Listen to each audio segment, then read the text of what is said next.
Hello friends, તમારું સ્વાગત છે મારા કિચનમાં. તો આજે આપણે બનાવીશું મેગી, કોબી, પેપ્સિકમનો બિલકુલ નવો નાસ્તો. જો આ વેજીટેબલથી ભરપૂર નાસ્તો તમે ના બનાવ્યો હોય તો તમે એકવાર ઘરે જરૂરથી ટ્રાય કરીને જોજો. અને જો તમારે અમારી નવી નવી રેસીપી જોવી હોય તો વિડીયોને લાઇક, શેર, કમેન્ટ જરૂરથી કરજો અને સબસ્ક્રાઇબ કરવાનું બિલકુલ નહીં ભૂલતા. કેમ કે હું નવા વિડીયો મૂકું એની નોટિફિકેશન તમને જલ્દી મળી જાય. તો ચાલો શરૂ કરીએ કોબી, મેગી, પેપ્સિકમનો નવો નાસ્તો બનાવવાનું. તો જો ફ્રેન્ડ્સ, પહેલા આપણે મેગી બોઇલ કરવા માટે એક કડાઈની અંદર પાણી ગરમ કરી લેવાનું છે. તો હું અહીંયા 3 થી 4 સભ્યોને થાય એટલી મેગીનો નાસ્તો બનાવી રહી છું. તમે તમારા હિસાબથી વધારે કે ઓછો કરી શકો છો. તો જુઓ ફ્રેન્ડ્સ, આ રીતે પહેલા આપણે સાફ પાણીએ કોબી અને પેપ્સિકમને ધોઈ લેવાનું છે. કેમ કે આપણે બજારમાંથી લાવ્યા હોય એટલે આપણે શાકભાજીને ધોવું ખૂબ જ જરૂરી છે. તો હવે અહીંયા આપણે મેગીનું પેકેટ તોડી આ રીતના જેટલી જરૂર હોય એ પ્રમાણે આપણે મેગી એક વાસણની અંદર કાઢી લેશું. અને મેગીના પેકેટમાંથી જે આ રીતના મસાલા નીકળે એને પણ આપણે અલગ પાડી લેશું અને આ રીતના જે પ્રમાણે જોઈએ એ પ્રમાણે આપણે મેગી કાઢી લેશું. તો હું અત્યારે અહીંયા 3 જેવા પીસ કાઢી રહી છું. અને જો મેગીના પેકેટમાંથી મેગીને બહાર કાઢ્યા પછી આ રીતના આપણે મેગીને કટ કરી લેવાની છે. તો જો ફ્રેન્ડ્સ, તમે જોઈ શકો છો કે મેં અહીંયા પાણીને પહેલેથી જ ઉકાળીને રેડી રાખ્યું હતું. એને આ રીતના હવે મેગીને અંદર ઉમેરી દેવાની છે. તો હવે આપણે આગળની પ્રોસેસ જોઈએ તો અહીંયા આપણે વેજીટેબલ કટ કરી લઈએ. તો અહીંયા મેં એક પેપ્સિકમ લઈ લીધું છે. એને આ રીતના કટ કરી અંદરનો જે વધારાનો ભાગ છે એને કાઢી અને આપણે કટ કરી લેશું. તો ત્યાર પછી આપણે મેગીમાં ઉમેરવા માટે જે પ્રમાણે કોબી જોઈએ એ પ્રમાણે આપણે કોબી પણ કટ કરી લેશું.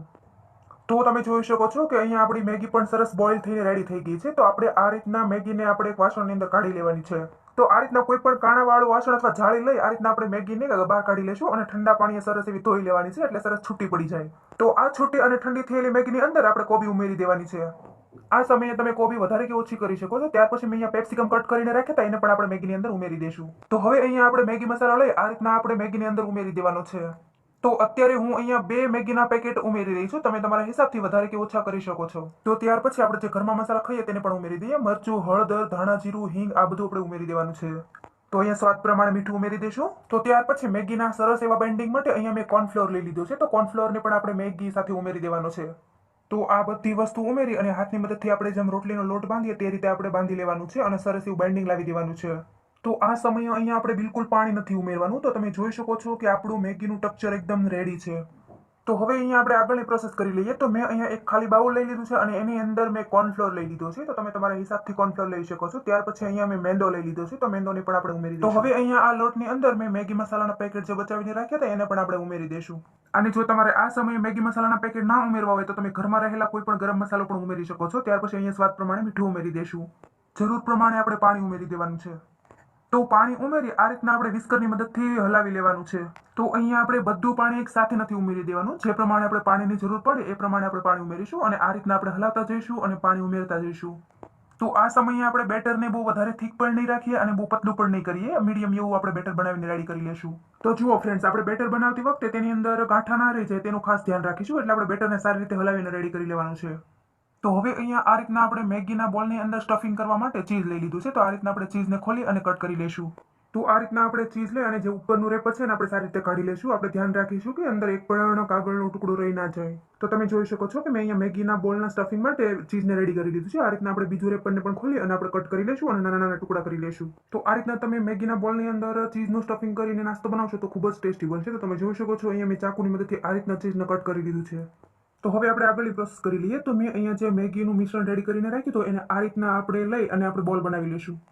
તો અહીંયા આપણે બોલ બનાવી અને આ રીતના આપણે આંગળીની મદદથી વચ્ચે ખાડો કરી લઈશું જેથી કરીને અંદર ચીઝનું સ્ટફિંગ ભરી શકાય. તો અહીંયા આપણે જે પ્રમાણે ચીઝ જોઈએ એ પ્રમાણે આપણે ચીઝનું સ્ટફિંગ કરી લેવાનું છે. તો આ રીતે આપણે ચીઝનું સ્ટફિંગ કરી અને ફરી વખત બોલ બનાવી લઈશું જેથી કરીને ચીઝ અંદર સારી રીતે ફિટ થઈ જાય. તો આ મેગીના બોલને આપણે જે કોર્નફ્લોર અને મેંદાનું બેટર રેડી કર્યું હતું એની અંદર આપણે ડીપ કરી લઈશું. આપણે આખા મેગીના બોલને ડીપ કરી લેવાનો છે. આ મેગીના બોલને આપણે બેટરની અંદર ડીપ કર્યા પછી જો આપણે અહીંયા મેગીનો ભૂકો કરીને રાખ્યો હતો તેની અંદર ઉમેરી અને આપણે આ રીતના કોટિંગ કરી લેવાનું છે. જુઓ, કોટિંગ કર્યા પછી આ રીતના આપણે બંને હાથથી દબાવતા જઈશું અને થોડો મેગીનો ભૂકો ઉમેરતા જઈશું જેથી કરીને સારી રીતે બોલની ઉપર કાચી મેગી ચોંટી જાય. તો અહીંયા આ રીતના સેમ પ્રોસેસ રાખી અને આપણે બધા બોલને રેડી કરી લેવાના છે.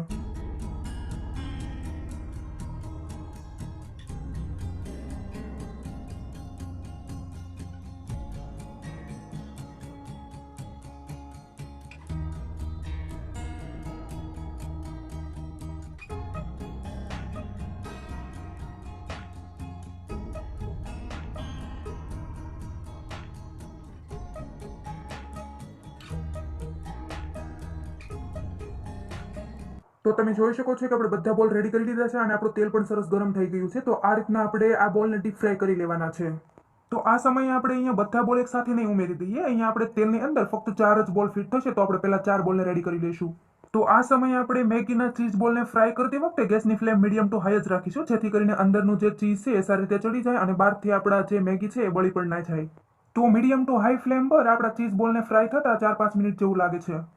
તો તમે જોઈ શકો છો કે આપણે 4-5 મિનિટ જેવું અહીંયા થઈ ગયું છે અને ગેસની ફ્લેમ પર મેં એકદમ લો કરી દીધી છે. અને આ રીતના આપણે ઝારાની અંદર લઈ બધું તેલ નિતારી લેશું અને એક પ્લેટની અંદર સર્વ કરી લેશું.